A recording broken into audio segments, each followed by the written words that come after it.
എല്ലാവർക്കും നമസ്കാരം. Top 1 UK അപ്ഡേറ്റിലേക്ക് സ്വാഗതം. അന്താരാഷ്ട്ര വിദ്യാഭ്യാസത്തിന് ഏറെക്കാലമായി മുൻഗണന നൽകുന്ന രാജ്യമായി കണക്കാക്കപ്പെടുന്ന കാനഡ ഒരു ദശാബ്ദത്തിനിടെ ഏറ്റവും കർശനമായ വിസ നിയമങ്ങളാണ് ഇപ്പോൾ നടപ്പിലാക്കിക്കൊണ്ടിരിക്കുന്നത്. ഇത് ആഗോള വിദ്യാർത്ഥികളുടെ രാജ്യത്തേക്കുള്ള വരവിന് വലിയ രീതിയിൽ ബാധിച്ചിട്ടുമുണ്ട്.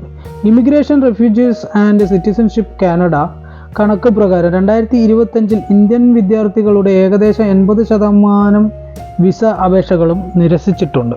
കാനഡയിൽ അന്താരാഷ്ട്ര വിദ്യാർത്ഥികളിൽ 40% ഇന്ത്യക്കാരാണ്. 2025 രണ്ടാം പാദത്തിൽ 5 ഇന്ത്യൻ അപേക്ഷകരിൽ 4 പേരുടെയും അപേക്ഷകൾ നിരസിച്ചതായി എഡ്യൂക്കേഷൻ ഔട്ട്ലെറ്റായ ദ പൈ ന്യൂസ് റിപ്പോർട്ട് ചെയ്തിട്ടുണ്ട്.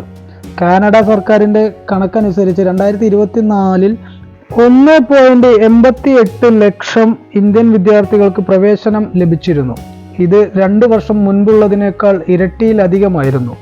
രാജ്യം തിരിച്ചുള്ള കണക്കുകൾ പുറത്തുവിട്ടിട്ടില്ലെങ്കിലും ഇവ ഉയർന്ന നിരക്ക് ഏഷ്യ, ആഫ്രിക്ക, മറ്റു രാജ്യങ്ങളിലെ വിദ്യാർത്ഥികളെയും ബാധിക്കുന്നുണ്ടെന്ന് ദ പൈ ന്യൂസ് റിപ്പോർട്ട് ചെയ്തിട്ടുണ്ട്.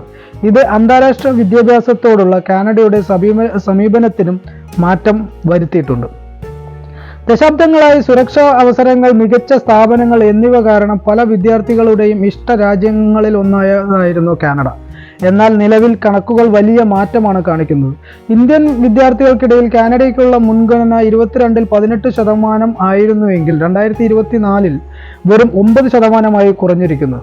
അതേസമയം ജർമ്മനി ഇപ്പോൾ 31% വർധനവോടെ ആയിട്ടുള്ള മറ്റൊരു രാജ്യമാണ്. പാർപ്പിട പ്രതിസന്ധി, അടിസ്ഥാന സൗകര്യങ്ങളുടെ പ്രശ്നങ്ങൾ, പ്രാദേശിക പ്രതിഭകൾക്ക് മുൻഗണന നൽകാനുള്ള രാഷ്ട്രീയ ആവശ്യങ്ങൾ എന്നിവയുമായി ബന്ധപ്പെട്ട് ആഭ്യന്തര പ്രശ്നങ്ങൾ കാരണമാണ് വിസ നയങ്ങൾ കർശനമാക്കിയത്. IRCC പുതിയ അപേക്ഷകൾ കൂടുതൽ സൂക്ഷ്മമായി പരിശോധിക്കുന്നു എന്നത് വ്യക്തമാണ്.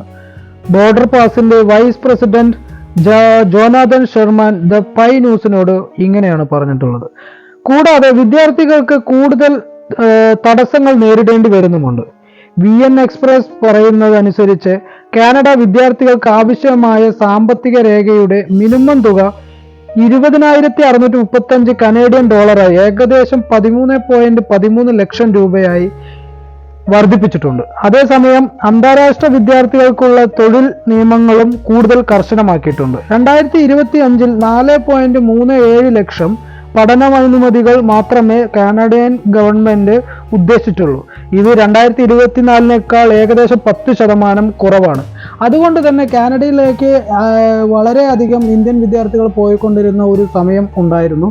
എന്നാൽ നിലവിൽ ഇപ്പോൾ കാനഡ, UK പോലുള്ള രാജ്യങ്ങൾ ഒഴിവാക്കിക്കൊണ്ട് മറ്റു രാജ്യങ്ങളിലേക്ക് പോകുന്നതാണ് ഇപ്പോഴത്തെ ഒരു ട്രെൻഡായിട്ട് കാണുന്നത്. അതിനുള്ള കാരണം ഈ രാജ്യങ്ങളിൽ സ്റ്റുഡൻസിനും മറ്റുള്ള ഇമിഗ്രേഷൻ നിയമങ്ങളും വളരെ ശക്തമായതിനെ തുടർന്നാണ് ഉണ്ടായിട്ടുള്ളത്. ഇതുപോലെയുള്ള അപ്ഡേറ്റുകൾ നിങ്ങളിലേക്ക് എത്തിക്കുവാനായി ഈ ചാനൽ ഇതുവരെ സബ്സ്ക്രൈബ് ചെയ്തില്ലെങ്കിൽ സബ്സ്ക്രൈബ് ചെയ്യുക.